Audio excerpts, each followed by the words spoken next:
Check it.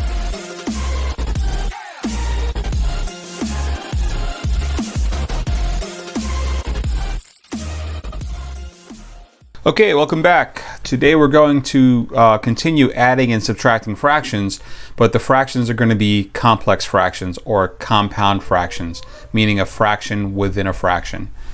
All right, so yesterday we learned how to find a common denominator by means of finding a least common multiple. That's your common denominator. And then you could add fractions. Well, now you have a fraction within a fraction. It's only one extra step. The rest of it is pretty much the same as it was. So let's go ahead and get right into this here. The idea here is to simplify the numerator and simplify the denominator so that we can easily divide the top by the bottom.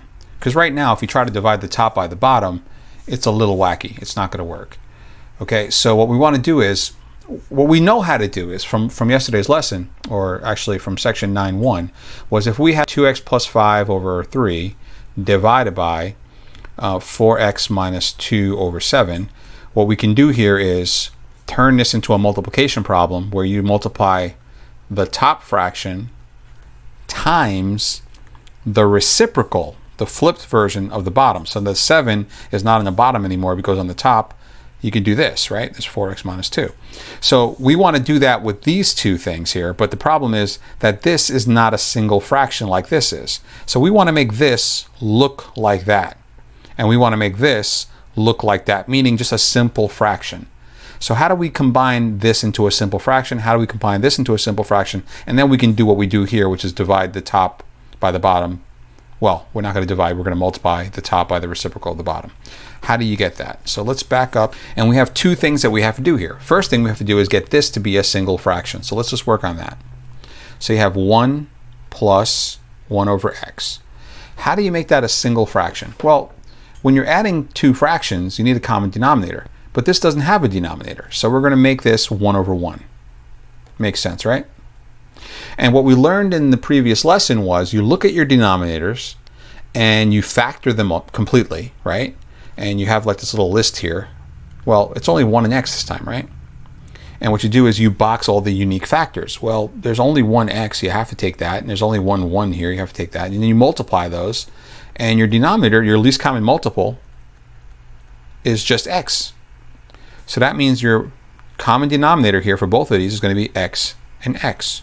Once you've done that, you look at your denominator and say, all right, how do I go from 1 to x? Well, you multiply by x. To get from 1 to x, you multiply the bottom by x. And if you multiply the bottom by x, you better multiply the top by x, so you get x over x. You get this. And that makes sense because this x over x equals 1, doesn't it? All right, how do you go from this x to this x? Well, we didn't do anything here. So leave it alone. Just leave that alone. So now you can see we have a common denominator. We can make this into one fraction now, and the top of the fraction will be x plus 1. So now this becomes, the top of it at least becomes x plus 1 over x. Now what about the bottom? What about this now? Okay, so let's work on that one over here. 1 minus that. Well, once again, I need these both to be fractions, so I'll make this 1 over 1. I'll look at the two denominators and say, all right, well, they're both prime, so I'm going to use both of them. Okay, they're both unique, so it's just going to be y. So y and y. What do I do to this 1 to make it a y? I multiply by y. What do I do to this one? I have to do the same thing. And now I get y over y, which is another way of saying 1, right? Anything over itself is 1, so that makes sense. What do I do to this y to make it y? Absolutely nothing, so leave it alone. And now you can see that this fraction will be over y minus x. So that goes over here. Okay, that was our work here. Let's go ahead and, this is the thing that we learned in section 9.1, which is just how to divide one fraction by another. Okay, so we're going to multiply the the top fraction by the reciprocal. Don't forget to flip it, of the bottom fraction. So the bottom one gets flipped, and this is now that. So don't forget, that is flipped, because dividing is just multiplying by something's reciprocal. That's all it is. Dividing by 3 is the same as multiplying by 1/3, right? Okay, so we go to multiply now. This is a binomial times a monomial. This is two things times 1. So when you multiply them, okay, don't just write x plus 1y or something like that. You need to have parentheses around the x plus 1.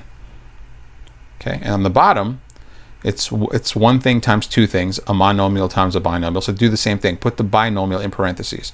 Otherwise, this does not work. Okay, now that's the answer in factored form. Okay, but I would like to simplify this. For this section, we're going to be simplifying most things. So let's go ahead and just distribute these. And we get xy plus y, right? The denominator, I always said you can leave factored, so I'm not going to go back on that. Let's just leave the denominators factored. And now we're done. There we go. A single fraction that came from this more complicated looking thing here. Okay, let's try 4a. So once again, we want this to be a single fraction, this to be a single fraction, so we can divide fraction by fraction using that trick of just multiplying by the denominator, reciprocal the denominator. Okay, so let's just focus on getting this to be a fraction. So let's just do that like we did up top there. 1 minus y over x. This is 1 over 1. This is y over x, right? And now what's the common denominator going to be? Well, you can see it's just 1 and x. It's just going to be x. Right? And now what are the tops going to be? Well, this is going to be x over x because x over x is 1.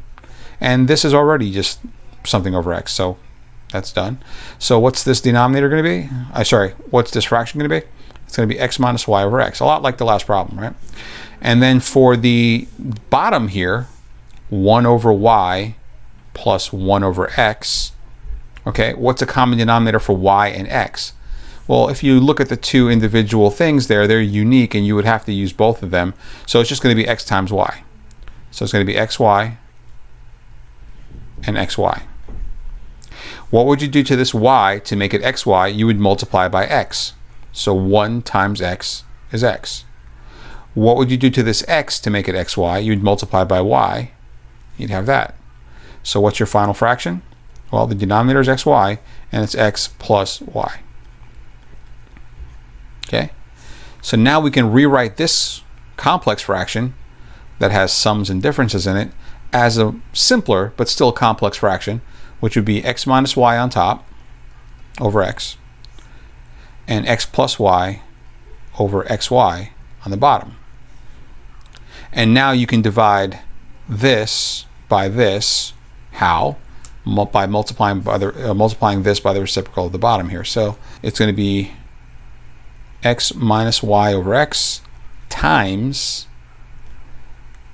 the reciprocal of this, which is xy on the top now, x plus y on the bottom. So we're going to multiply the denominators and the numerators.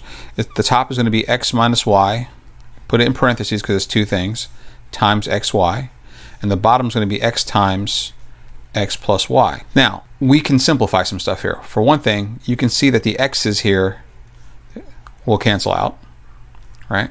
So now we have y, x minus y on the top, and just x plus y on the bottom. That would be the answer in factored form, or you could distribute the y and get xy minus y squared over x plus y. Let's take a look at their answer. It's probably the second one. Yeah, they have the second one. They have this one right here. Okay, so I'll take either one. I'll take the factored form or the simplified form. All right, so let's try 4b here. We want to add these. We want to divide these two things here, but we want to combine them into a single fraction first. So let's work on just getting this to be a fraction first. We'll come over here.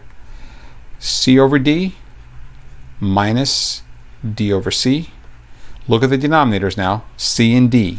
So if you were to do the thing where you list all the denominators in factored form and you would box each unique one, it will be both. So it's just going to be cd. So cd is a denominator for this one, and cd is going to be the denominator for this one. So what do you do to this d to make it cd? You multiply by c.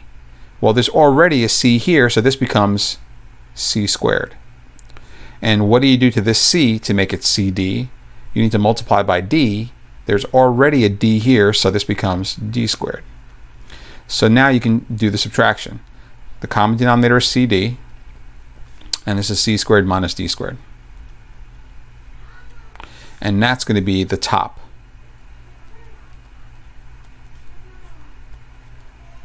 Over, now we need to figure out what this thing down here would be as a single fraction.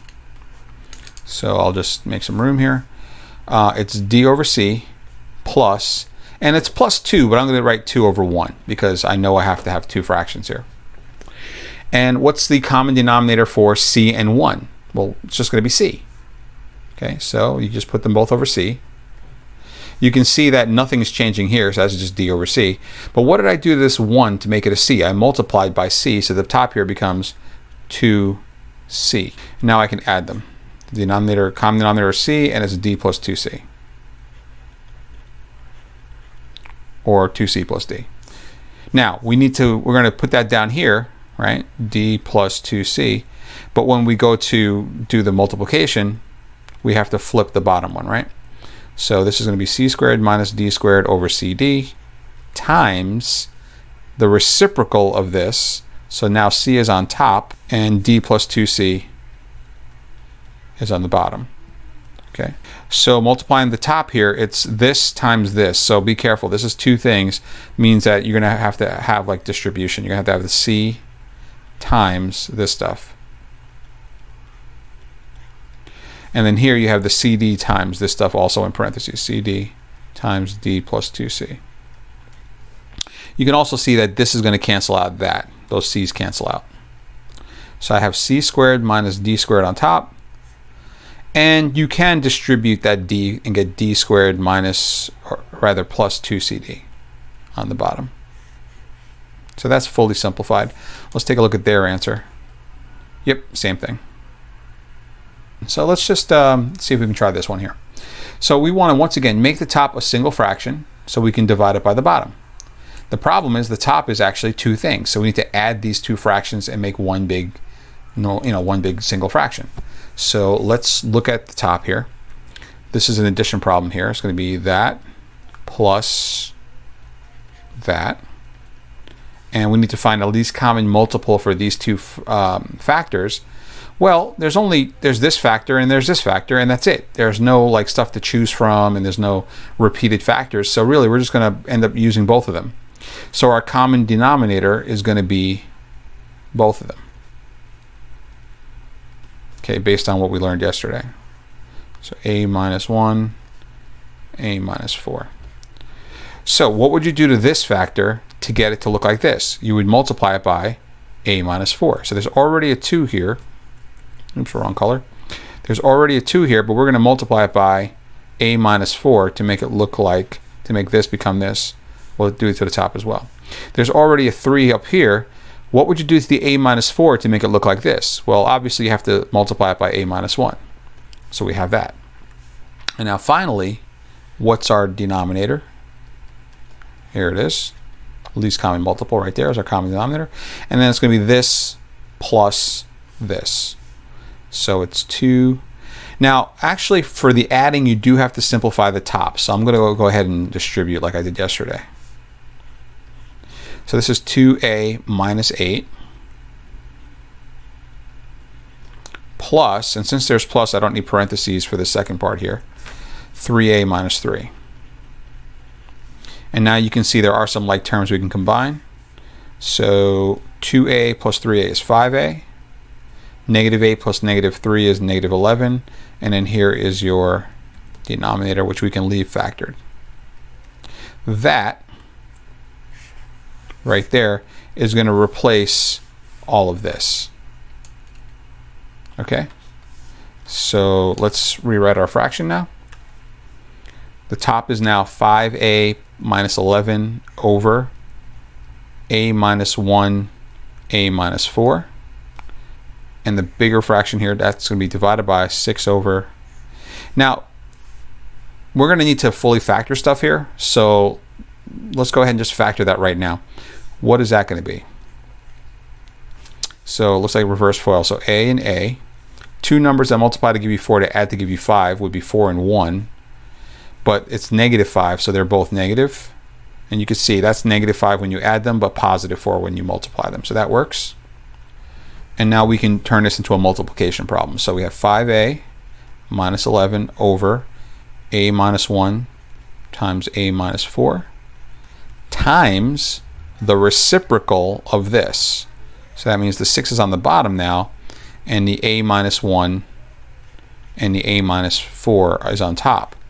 Now we look at that, and this goes back to multiplying fractions, where you look for things to cancel. Now nothing cancels within the fraction here, but you can cross cancel.